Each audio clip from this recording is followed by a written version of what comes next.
आज आइए हम एक साथ मिलकर उपदेश शीर्षक आत्मिक बातों से मिलाकर सुनाना के साथ परमेश्वर के वचन अध्ययन करने का समय लें। जब कभी हम बाइबल की शिक्षाओं को पढ़ते हैं तो हमारे पास इस पृथ्वी पर रहते हुए बनाए गए अपने अनुभवों और आदतों के आधार पर स्वर्ग के राज्य की वस्तुओं को समझने की कोशिश करने की प्रवृत्ति होती है। इसके कारण हम कभी कभी आत्मिक सत्य पर सही दृष्टिकोण रखने में असफल हो जाते हैं और इस प्रकार मूर्खतापूर्वक उनके वास्तविक अर्थ को समझने में चूक जाते हैं। इसका एक प्रातिनिधिक उदाहरण यहूदा इस्करियोती है। 2000 वर्ष पहले वह यीशु के 12 चेलों में से एक था। पहले ऐसा लगा कि यहूदा इस्करियोती के पास बड़ा विश्वास है। आमतौर पर लेखांकन के मामले किसी ऐसे व्यक्ति को सौंपे जाते हैं जिस पर उस समूह का जिससे वह संबंधित है अत्यधिक भरोसा होता है, और यही उसे सौंपा गया था। लेकिन वह यीशु के पवित्र और ईश्वरीय स्वरूप को आत्मिक आंखों से देखने में विफल रहा।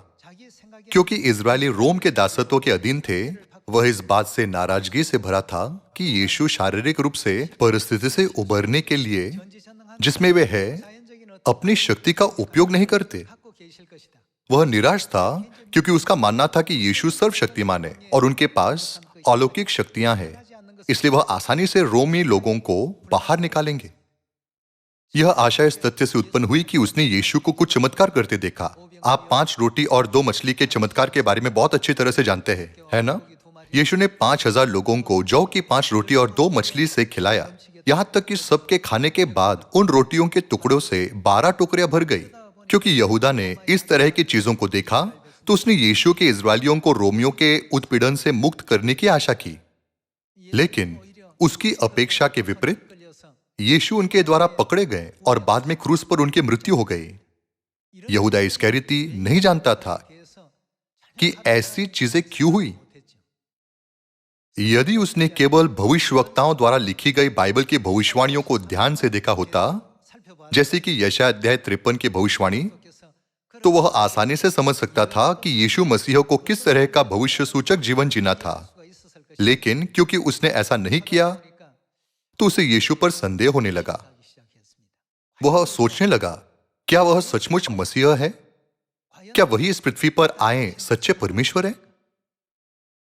यदि वह परमेश्वर है तो वह चुप क्यों है? यदि वह परमेश्वर है तो दुष्टों को उपहास करने क्यों देते हैं? यदि वह परमेश्वर है तो क्या उन्हें लोगों को अपना उपहास करने से रोकना संभव नहीं होता?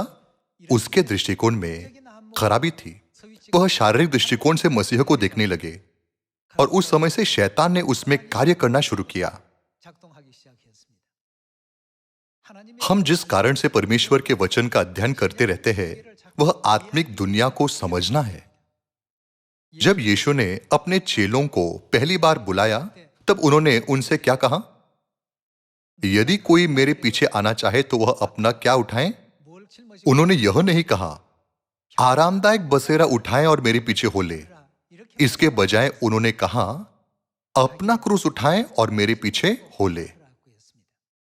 लेकिन क्या उन्होंने यह नहीं कहा कि अनंत विश्राम जिसके हम उत्सुकता से लालसा करते हैं हमें दिया जाएगा जब हम अपना क्रूस अंत तक उठाकर उनके पीछे हो लेते हैं? यहूदा इस्करियोती ने शारीरिक दृष्टिकोण से यीशु को देखा, लेकिन उनके बाकी 11 चेलों के बारे में क्या? उन सभी ने उन्हें आत्मिक दृष्टिकोण से देखा। पतरस ने कहा, तू जीवते परमेश्वर का पुत्र मसीह है। प्रेरित पौलुस जो यीशु के स्वर्गरोहण के बाद सत्य में आया ने कहा, वह स्वभाव ही में परमेश्वर है। भले ही यीशु इस पृथ्वी पर शरीर में आए, हमारे समान खाया और पिया और हमारे समान सोए, ऐसे लोग थे जिन्होंने इन सभी को आत्मिक दृष्टिकोण से देखा। लेकिन ऐसे भी लोग थे जिन्होंने यीशु के द्वारा किए गए सभी कार्यों को शारीरिक दृष्टिकोण से देखा। क्या यहूदियों, फरीसियों और शास्त्रियों ने यीशु को शारीरिक दृष्टिकोण से नहीं देखा? उनमें से कोई भी अनंत स्वर्ग के राज्य में प्रवेश नहीं कर पाया। इसी वजह से यीशु ने कहा, तुम आत्मिक अंधे हो। तुम परमेश्वर पर विश्वास करने का दावा करते हो लेकिन तुम परमेश्वर को नहीं पहचानते। तुम कहते हो कि तुम बहुत से लोगों का नेतृत्व करते और उन्हें सिखाते हो, परंतु अंधा यदि अंधे को मार्ग दिखाए तो दोनों ही गड्ढे में गिर पड़ेंगे। 따라가는 자들도 함께 구덩이에 빠질 수밖에 없단 말이에요. तुम इस पृथ्वी पर ज्योति के रूप में आए परमेश्वर को भी नहीं पहचानते। 알아보지 못하는 너희가 아니냐 말이에요. इसलिए 여러분 हमें बाइबल की सभी शिक्षाओं के माध्यम से शारीरिक दुनिया और आत्मिक दुनिया से संबंधित वस्तुओं में भेद करना चाहिए। 하셔야 되겠습니다. परमेश्वर पवित्र है, फिर चाहे वह शरीर में हो या आत्मा में। 분이십니다. चूंकि परमेश्वर हमेशा पवित्र रहते हैं, इसलिए जब भी परमेश्वर का वर्णन किया जाता है तो शब्द पवित्र का प्रयोग किया जाता है। 고린도전서 आइए हम पहला कुरिन्थियों की पुस्तक अध्याय 2 आयत 13 में परमेश्वर की शिक्षा देखें। 우리가 이것을 말하거니와 जिनको हम मनुष्य के ज्ञान की सिखाई हुई बातों में नहीं परंतु आत्मा की सिखाई हुई बातों में, आत्मिक बातें किस प्रकार की बातों से? आत्मिक बातों से मिला मिलाकर सुनाते हैं। 것으로 분별하느니라. परंतु शारीरिक मनुष्य परमेश्वर की आत्मा की बातें ग्रहण नहीं करता, 하지 아니하나니 क्योंकि वे उसकी दृष्टि में मूर्खता की बातें हैं और न वह उन्हें जान सकता है, क्योंकि उनकी जांच आत्मिक रीति से होती है। 하느니라고 했습니다. इसलिए हमें हमेशा आत्मिक बातें आत्मिक बातों से मिलाकर सुनाना चाहिए। यीशु क्रूस पर क्यों चढ़ाए गए? क्या यह इसलिए था कि उसके पास शक्ति नहीं थी? 아니면 क्या यह इसलिए था क्योंकि उन्हें उस मार्ग पर चुपचाप चलना पड़ा, क्योंकि वह इस पृथ्वी पर पाप बलि के रूप में सभी मानव जाति को पापों से छुड़ाने के लिए आए थे? उनका पंजर क्यों भेदा गया? 사야 54 हम इन सभी प्रश्नों का उत्तर यशायाह अध्याय 53 में पा सकते हैं। 그런 일들을 यह पहले से ही भविष्यवाणी की गई थी कि वह उन सभी चीजों को झेलेंगे। पिता और माता शारीरिक रूप में इस पृथ्वी पर कैसे रहते थे, इस बारे में उत्सुक होने के बजाय 아버지 어머니께서 이런 삶을 हमें इस बारे में विचार करना चाहिए कि पिता और माता अपने अनमोल संतानों को बचाने के लिए 위해서 इस समय इस पृथ्वी पर अपना जीवन कैसे व्यतीत कर रहे हैं। 보내시고 계시는가? यदि पिता और माता इस पृथ्वी पर न आए होते 하지 아니하시고 और हमें नई वाचा का सत्य न सिखाया होता, 안 했더라고 한다면 तो क्या हमारे पास अनंत नरक की आग में डाले जाने के अलावा कोई दूसरा चुनाव होता? 그런 입장 아니겠어요? जब हम आत्मिक बातें आत्मिक बातों से मिलाकर सुनाने में विफल होते हैं तो हम कभी कभी सोचते हैं, 우리가 뭔가 क्या मैं विश्वास के गलत मार्ग पर तो नहीं चल रहा? 것은 아닐까? यहूदा इस्करियोती के गलत निर्णय ने उसे 30 चांदी के सिक्कों में यीशु को बेचने का मूर्खतापूर्ण कार्य करने के लिए प्रेरित किया। उसका नाम अब विश्वासघात शब्द का प्रयोग बन गया है। 사가 되어버리지 않았습니까? इसलिए यहूदा शब्द का एक अर्थ एक ऐसा व्यक्ति है 그 이름만 대면 जो मित्र को धोखा देता है, यानी गद्दार। 의미로서 쓰인다고 합니다. बाइबल कहती है कि जो कार्य हम अपने विश्वास के जीवन में करते हैं वे उन लोगों को मूर्खतापूर्ण लगते हैं जो शारीरिक हैं। 사람들이기 때문에 वे हमारे जीवन जीने के तरीके को नहीं समझ सकते, क्योंकि वे आत्मा की बातों को स्वीकार नहीं करते। 저들은 또 깨닫지도 못한다고 했습니다. ऐसा इसलिए है क्योंकि इन चीजों की जांच केवल आत्मिक रूप से होती है। 계속해서 आइए पहला तिमुथियुस की पुस्तक अध्याय 2 आयत 4 के साथ जारी रहें। जो यह चाहता है कि सब मनुष्य का उद्धार हो और वे सत्य को भली भांति पहचान ले, क्योंकि परमेश्वर एक ही है और परमेश्वर और मनुष्य के बीच में भी एक ही बीचवाई है, अर्थात मसीह यीशु जो मनुष्य है। 하고 있습니다. यह लिखा गया है, मसीह परमेश्वर और मनुष्य के बीच बिछवाई है, 하시고 계신다 लेकिन वह मनुष्य के रूप में इस पृथ्वी पर आए। 표현하고 있습니다. चूंकि वह एक मनुष्य के रूप में आए थे, 많은 사람들이 बहुत से लोग उन्हें आत्मिक दृष्टिकोण से नहीं देख सकते थे। यशायाह अध्याय 53 में यह लिखा है, उसकी न तो कुछ सुंदरता थी कि हम उसको देखते और न उसका रूप ही हमें ऐसा दिखाई पड़ा कि हम उसको चाहते। यशायाह अध्याय 53 का 2। 하고 있습니다. आमतौर पर जब यीशु को चित्रों में चित्रित किया जाता है तो हम उनकी आंतरिक सुंदरता को उनके बाहरी रूप के माध्यम से व्यक्त करते हुए देख सकते हैं। 그래서 그렇죠. लेकिन यशायाह अध्याय 53 में यीशु के विवरण के अनुसार वह निर्जल भूमि में फूट निकली जड़ के समान थे और उनकी न तो कुछ सुंदरता थी कि हम उनको देखते और न उनका रूप ही हमें ऐसा दिखाई पड़ा कि हम उनको चाहते। जब परमेश्वर इस पृथ्वी पर आए तो उनका रूप ऐसा था, 우리 하나님이시. क्योंकि उन्होंने उस रूप के साथ सुसमाचार के वचनों का प्रचार किया था। बहुत से लोगों के मन में उनके लिए गलत धारणाएं थी। 오해가 되는 उनके बारे में बहुत सी बातें थी जिन्हें लोग तब तक नहीं समझ सकते थे जब तक कि वे उन्हें आत्मिक रूप से न देखें। प्रेरित यूहन्ना ने इस मामले को यूहन्ना रचित सुसमाचार में इस प्रकार समझाया। 표현하고 있습니다. आइए यूहन्ना की पुस्तक अध्याय 1 आयत 1 पढ़ें। आदि में वचन था और वचन परमेश्वर के साथ था और वचन परमेश्वर था। वचन जो आदि में कहा गया उजियाला हो और जल के बीच एक ऐसा अंतर हो कि जल दो भाग में हो जाए, वह परमेश्वर था। आइए आयत 14 पर जाएं। आयत 14 कहती है और वचन, दूसरे शब्दों में परमेश्वर क्या हुए? देहधारी हुआ और अनुग्रह और सच्चाई से परिपूर्ण होकर हमारे बीच में डेरा किया। क्योंकि परमेश्वर देहधारी होकर इस पृथ्वी पर आए और हमारे बीच में डेरा किया, उनके पास हमारी तरह आंखें, नाक, कान और मुंह था। वह हम में से किसी से अलग नहीं दिखते थे। आइए आयत 14 दोबारा पढ़ें। और वचन देहधारी हुआ और अनुग्रह और सच्चाई से परिपूर्ण होकर हमारे बीच में डेरा किया और हमने उसकी ऐसी महिमा देखे जैसे पिता के एकलौते की महिमा। भले ही वह निर्जल भूमि में फूट निकले जड़ के समान थे और उनकी न तो कुछ सुंदरता थी कि हम उनको देखते। प्रेरित यूहन्ना ने यीशु को आत्मिक आंखों से देखा और उन्हें ग्रहण किया, जैसा कि उसने यूहन्ना अध्याय 1 आयत 1 और 14 में कहा। उसने महसूस किया कि यीशु परमेश्वर है जिन्होंने आदि में आकाश और पृथ्वी और उनमें की सभी वस्तुओं को बनाया। इसके विपरीत यहूदा इस्करियोती ने सोचा कि यीशु ही वह व्यक्ति है जो इजरायलियों को रोमन साम्राज्य के शारीरिक उत्पीड़न से बचाएगा। लेकिन यीशु इस पृथ्वी पर शारीरिक मामलों के लिए नहीं आए थे, बल्कि क्या वह एक आत्मिक उद्देश्य के साथ नहीं आए? प्रेरित यूहन्ना ने आयत 11 से लिखा, परमेश्वर जिन्होंने आदि में सारी वस्तुओं को बनाया देहधारी होकर आए और हमारे बीच में डेरा किया। लेकिन केवल उन्होंने जो परमेश्वर से उत्पन्न हुए हैं, लहू से या शरीर की इच्छा से नहीं, मसीह को ग्रहण किया। वह अपने घर आया और उसके अपनों ने उसे ग्रहण नहीं किया, परंतु जितनों ने उसे ग्रहण किया उसने उन्हें परमेश्वर की संतान होने का अधिकार दिया, अर्थात उन्हें जो उसके नाम पर विश्वास रखते हैं। वे न तो लहू से, न शरीर की इच्छा से, न मनुष्य की इच्छा से, परंतु परमेश्वर से उत्पन्न हुए हैं। उन्हें ग्रहण कौन कर सकता है? केवल वे जो परमेश्वर से उत्पन्न हुए हैं। आत्मिक बातें आत्मिक बातों से मिलाकर सुनाना चाहिए, लेकिन आत्मिक चीजों को शारीरिक दृष्टिकोण से देखने के लिए शैतान लोगों के विचारों को बदलता रहता है। शैतान केवल शारीरिक दृष्टिकोण पर जोर देता है। वह इस प्रकार की बातें कहता है, यदि वह परमेश्वर है तो वह इतने कमजोर क्यों है? यदि वह परमेश्वर है तो उन्हें क्यों पकड़ा गया? यदि वह परमेश्वर है तो उन्हें मनुष्य के द्वारा बनाए गए मृत्युदंड देने की यंत्र क्रूस पर क्यों चढ़ाया गया? जैसे कि आप देख सकते हैं, जिस परमेश्वर पर आप विश्वास करते हैं वह बहुत कमजोर है, तो आप उन परमेश्वर की आराधना कैसे कर सकते हैं और उन परमेश्वर की प्रतिज्ञा पर कैसे विश्वास कर सकते हैं? शैतान इस प्रकार के धूर्त प्रश्न करता है।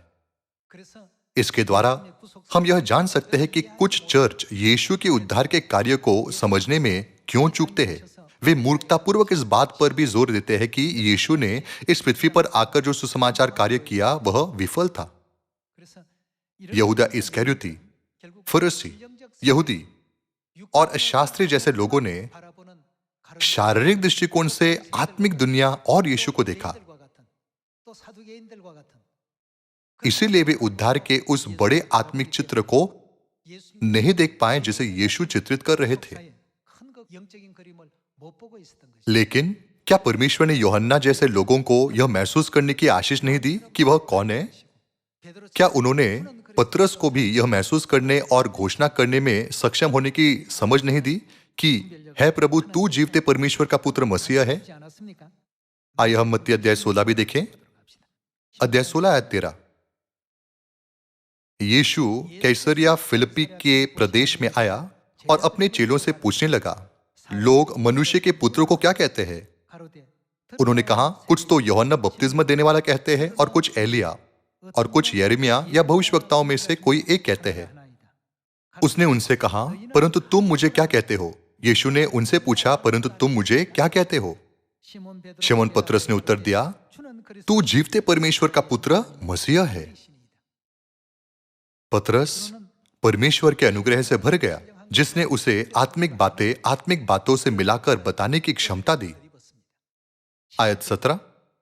예수께서 यीशु ने उसको उत्तर दिया, हे शमौन योना के पुत्र, 내가 복이 있도다. तो धन्य है, 이를 내게 क्योंकि मांस और लहू ने नहीं परंतु मेरे पिता ने जो स्वर्ग में है यह बात तुझ पर प्रकट की है। 또 내가 내게 और मैं भी 너는 베드로라. तुझसे कहता हूं 내가 이 कि तू पतरस है 내 교회 और मैं इस पत्थर पर अपनी कलीसिया बनाऊंगा 이기지 못하리. और अधोलोक के फाटक उस पर प्रबल न होंगे। 내게 주리니 मैं तुझे स्वर्ग के राज की कुंजियां दूंगा और जो कुछ तू पृथ्वी पर बांधेगा वह स्वर्ग में बंधेगा और जो कुछ तू पृथ्वी पर खोलेगा वह स्वर्ग में खुलेगा। 이에 제자들을 तब 대하사 उसने चेलों को चिताया कि किसी से न कहना कि मैं मसीह हूं। 하시니라 하고 있습니다.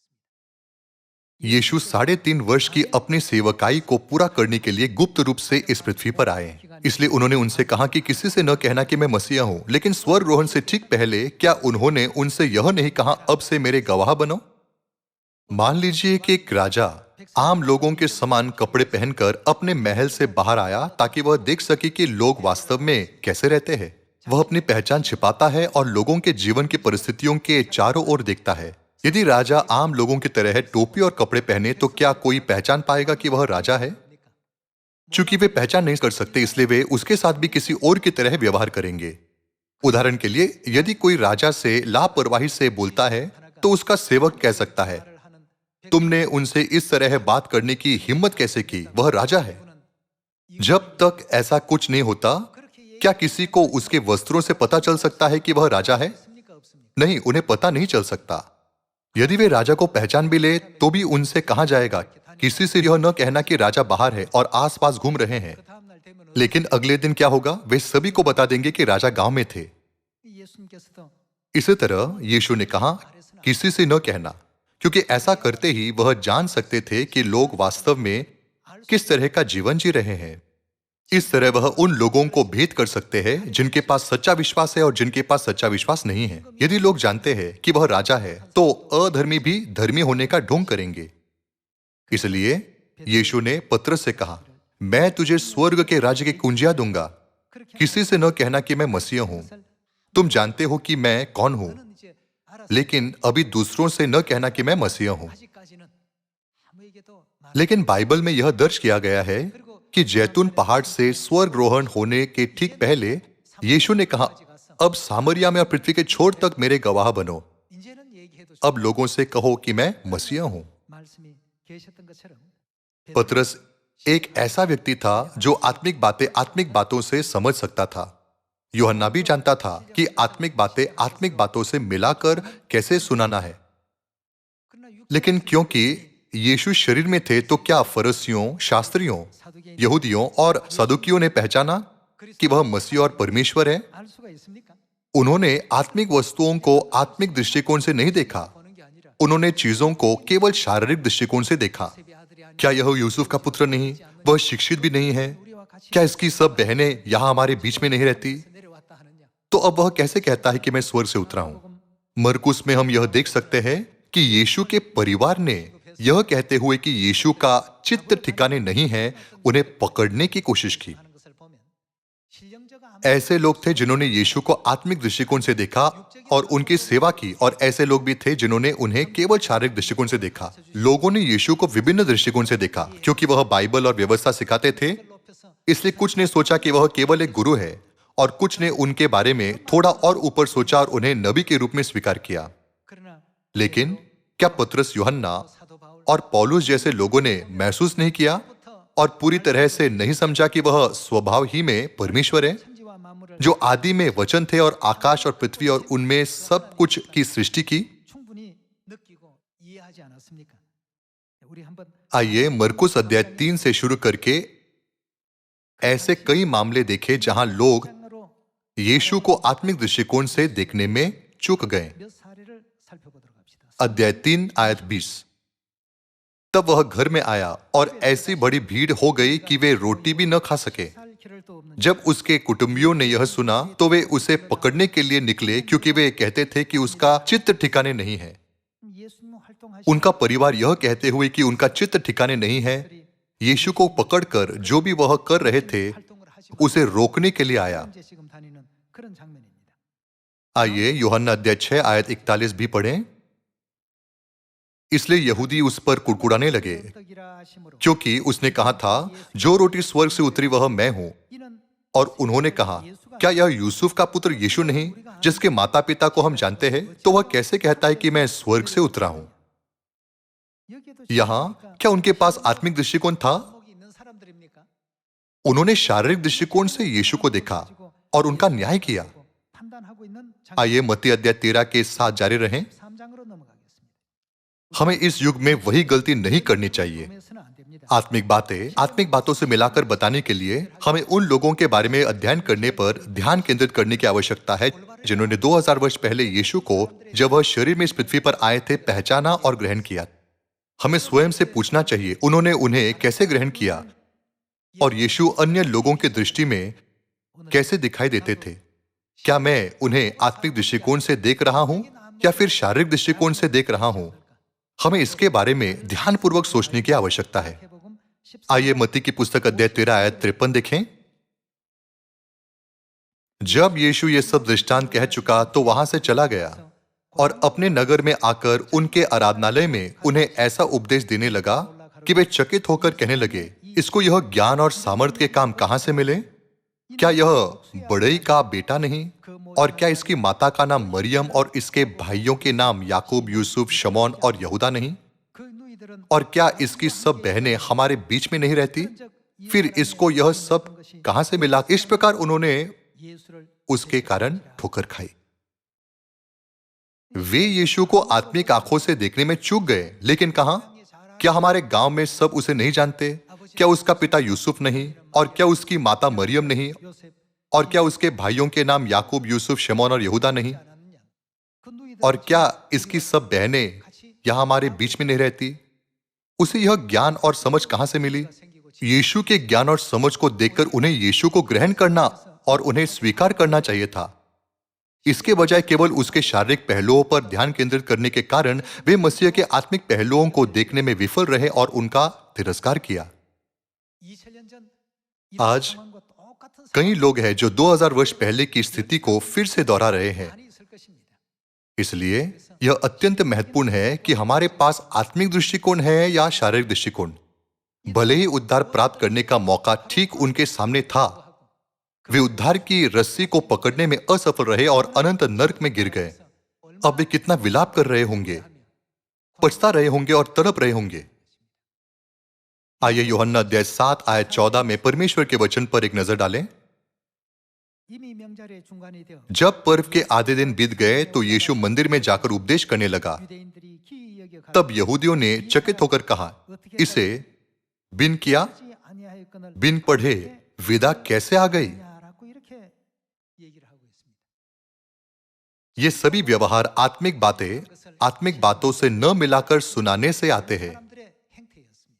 हम सोच सकते हैं, चूंकि यीशु ने स्वयं वचन का प्रचार किया, इसलिए अधिकांश इजरायलियों ने इस पर विश्वास किया होगा, लेकिन ऐसा नहीं था। स्वर्गारोहण के दिन से लेकर पिंतीकुस्त के दिन तक केवल 120 लोगों ने मरकुस के ऊपरी कक्ष में 10 दिनों तक प्रार्थना की। भले ही 5000 लोगों ने 5 रोटी और 2 मछली से किए यीशु के अद्भुत चमत्कार को देखा, लेकिन उनमें से बहुतों ने विश्वास नहीं किया। भले ही वे जानते थे कि यह कुछ ऐसा है जिसे कोई मनुष्य अपनी शक्ति से नहीं कर सकता, लेकिन फिर भी उन्होंने यीशु को आत्मिक दृष्टिकोण से नहीं देखा। वे उन्हें केवल शारीरिक दृष्टिकोण से देखते रहे। इसलिए उन्होंने यह कहते हुए उनका तिरस्कार किया, गलील जैसे स्थान का मनुष्य कितना शिक्षित हो सकता है, उसके पास कितनी सामर्थ्य हो सकती है। आइए यूहन्ना अध्याय 10 आयत 30 पढ़ें। मैं और पिता एक है। यहूदियों ने उस पर पथराव करने को फिर पत्थर उठाए। इस पर यीशु ने उनसे कहा, मैंने तुम्हें अपने पिता की ओर से बहुत से भले काम दिखाए हैं, उनमें से किस काम के लिए तुम मुझ पर पथराव करते हो? यहूदियों ने उसको उत्तर दिया, भले काम के लिए हम तुझ पर पथराव नहीं करते, परंतु परमेश्वर की निंदा करने के कारण और इसलिए कि तू मनुष्य होकर अपने आप को परमेश्वर बनाता है। यहां भी यहूदियों ने पत्थर उठाए और यीशु पर पथराव करने की कोशिश की। यदि उन्होंने उन्हें आत्मिक दृष्टिकोण से देखा होता तो क्या वे यह करते? उन सभी ने उन्हें शारीरिक दृष्टिकोण से देखा। उन्होंने यीशु को महायाजक तो क्या, एक साधारण याजक के रूप में भी नहीं माना।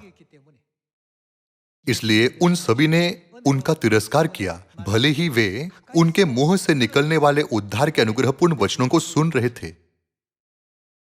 बाइबल हमें सिखा रही है कि क्योंकि उन्होंने आत्मिक मामलों के बारे में अपने निर्णय शारीरिक और दृश्यमान वस्तुओं पर आधारित किए, न कि आत्मिक दृष्टिकोण पर, इसलिए उन्होंने अपने निर्णय में एक बहुत बड़ी गलती की। आज हमें मसीह अन सांग होंग और नई यरूशलेम हमारी स्वर्गीय माता को ग्रहण करना चाहिए, जिनकी पवित्र आत्मा के युग में आने की भविष्यवाणी की गई है। क्या हमें 2000 साल पहले के लोगों के समान शारीरिक पहलुओं के आधार पर परमेश्वर का न्याय करना चाहिए? जिन्होंने कहा वह परमेश्वर कैसे हो सकता है? हम उसके माता पिता को जानते हैं, हम उसके भाइयों को जानते हैं, हम उसके परिवार को जानते हैं, वह शिक्षित नहीं है। आइए प्रेरितों की पुस्तक अध्याय 24 आयत 1 में परमेश्वर के वचन देखें। 5 दिन के बाद हनन्याह महायाजक कई पुरनियों और तिरतुलुस नामक किसी वकील को साथ लेकर आया।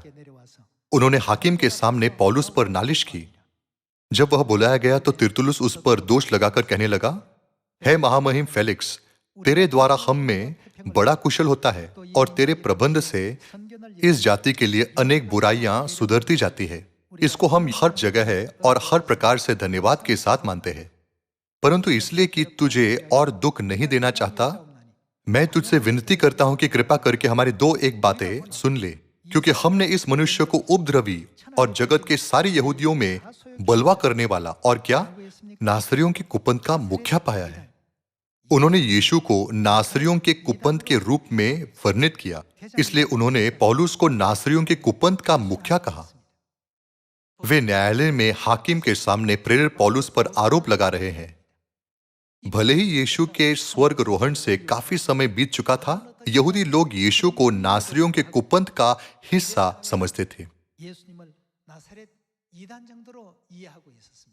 वे आत्मिक बातों से मिलाकर सुनाने में सक्षम नहीं थे।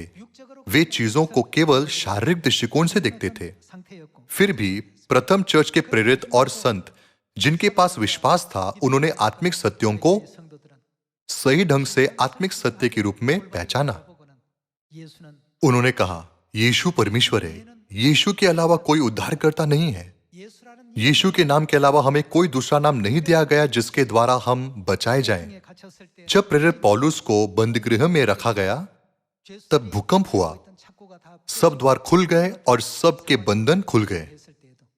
दारोगा ने खुद को मारने की कोशिश की, लेकिन प्रेरित पौलुस ने उसे रोका और कहा, हम सब यही हैं, अपने आप को हानि न पहुंचाना। तब दारोगा ने उसे कहा, हे सज्जनों, उद्धार पाने के लिए मैं क्या करूं? पौलुस और सिलास ने साहस से कहा, प्रभु यीशु मसीह पर विश्वास करो, तो तू और तेरा घराना उद्धार पाएगा। बाइबल हमें लगातार उन लोगों की मनोवृत्तियों के बीच स्पष्ट अंतर दिखाती है जिन्होंने आत्मिक सत्य को समझा और जिन्होंने उसी आत्मिक सत्य को शारीरिक दृष्टिकोण से देखा। फिर आज हम और संसार के सभी लोग किस ओर खड़े होते हैं? हम वे हैं जो यह कहते हुए आत्मिक बातों से मिलाकर सुनाते हैं, मसीह अन सांग होंग हमारे सच्चे परमेश्वर है, नई यरूशलेम स्वर्गीय माता हमारी सच्ची परमेश्वर है। लेकिन क्या संसार भी ऐसा ही बताता है? वे क्यों इसका प्रचार नहीं करते? यह इसलिए क्योंकि वे आत्मिक बातों से मिलाकर सुनाने में विफल है। लेकिन क्योंकि वे आत्मिक बातों से मिलाकर नहीं बता सकते, तब क्या हमें भी ऐसा ही करना चाहिए? नहीं, हमें ऐसा नहीं करना चाहिए। हमें वह मार्ग चुनना चाहिए जिस पर आत्मिक बातों से मिलाकर सुनाते हुए पतरस चला, वह मार्ग जिस पर यूहन्ना चला और वह मार्ग जिस पर प्रेरित पौलुस चला। पौलुस, पतरस, यूहन्ना और प्रथम चर्च के संतों ने अन्य लोगों के समान कार्य नहीं किया। यहां तक कि सम्राट नीरो की धमकियों के आगे भी उन्होंने घुटने नहीं टेके, लेकिन स्वर्ग की आशा के साथ सुंदरता और शालीनता से उस मार्ग पर चले। क्या ऐसा इसलिए नहीं था क्योंकि उन्हें विश्वास था कि वे अनंत परमेश्वर के राज्य, अनुग्रह के राज्य में जा रहे हैं जिसे यीशु ने उनके लिए तैयार किया है? वे ऐसा करने में सक्षम थे क्योंकि वे जानते थे कि आत्मिक चीजों को आत्मिक दृष्टिकोण से देखना है। उनके लिए जो आत्मिक चीजों को आत्मिक दृष्टिकोण से नहीं देखते थे, हम कह सकते हैं कि वे अंधे थे। वे केवल प्रथम चर्च के संत और प्रेरित थे जिनकी आत्मिक आंखें खुली थी, क्योंकि वे आत्मिक वस्तुओं को देखने में सक्षम थे। इस तरह वे यीशु को परमेश्वर के रूप में सही तरह से पहचानने में सक्षम हुए। क्या इसी कारण नहीं था कि वे समझ पाए कि वह परमेश्वर है जो आदि से मौजूद थे? इसके अलावा जहां भी वह गए, उन्होंने अंत तक उनका अनुसरण किया। 오늘날 अब 이 시대 हम पवित्र आत्मा के युग में जी रहे हैं। हम पूर्णता के चरण में हैं, जहां सब कुछ पूरा होगा। 시기에 지금 우리가 놓여 있습니다. शैतान हमें चीजों को शारीरिक दृष्टिकोण से देखने देने के लिए 왜곡시켜서 आत्मिक चीजों को बिगाड़ने की कोशिश करता है। 하나님에 대한 लेकिन जब से हमने पहले से परमेश्वर को पहचाना है, तो हमें अंत तक परमेश्वर पर विश्वास करना 본 그대로 और उनका पालन करना चाहिए। 하는 우리가 되어야 되겠습니다.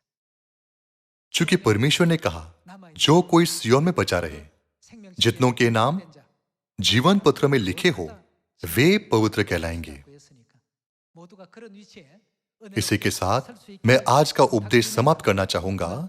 이 말씀에 आपका बहुत बहुत धन्यवाद।